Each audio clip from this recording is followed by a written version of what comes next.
Born in Exile by George Gissing. Track 1. Born in Exile by George Gissing. Edited by David Grills. Born in Exile, Gissing declared, was a book I had to write. The 11th novel by an author who had specialised in acrid studies of the London poor, then switched to dissections of middle-class mores, it was published in 1892. The previous year had seen the publication of Gissing's one acknowledged masterpiece, New Grub Street. Like that novel, Born in Exile combines acute psychology with mordant social analysis.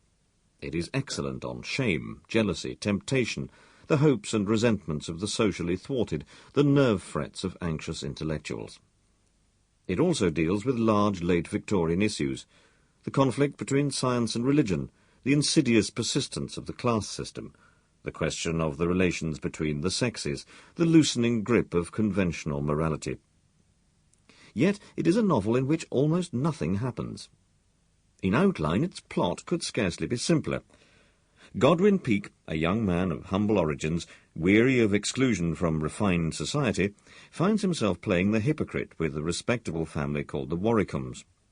He pretends to be studying for holy orders, when in fact he has published an anonymous article attacking fashionable Christian attempts to reconcile religion with evolution. Out of this situation emerges a narrative of intellectual fascination and psychological suspense. Though its action is minimal, the novel deals intensely with nuances of motive and moral judgment, with painful, perilous ambiguities of belief, identity, and desire. It is in fact a highly dramatic novel, but the drama is largely internal. The book's compulsive composition was partly an act of exorcism. "I have the feeling," Gissing wrote in 1891, "of being deserted by all who ought to be my companions. But then these miseries are useful in giving a peculiar originality to my work." Though part of Gissing's problem was temperamental, the material source of his unhappiness was the discrepancy between his cultural aspirations and his economic predicament. A sensitive, highly educated man, he lived for many years in squalor and poverty.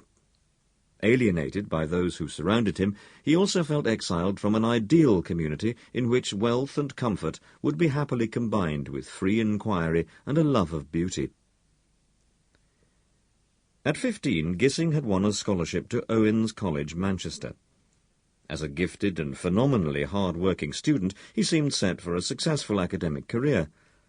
But his hopeful prospects were abruptly blasted when, having fallen in love with a young prostitute, Sample complete. Ready to continue?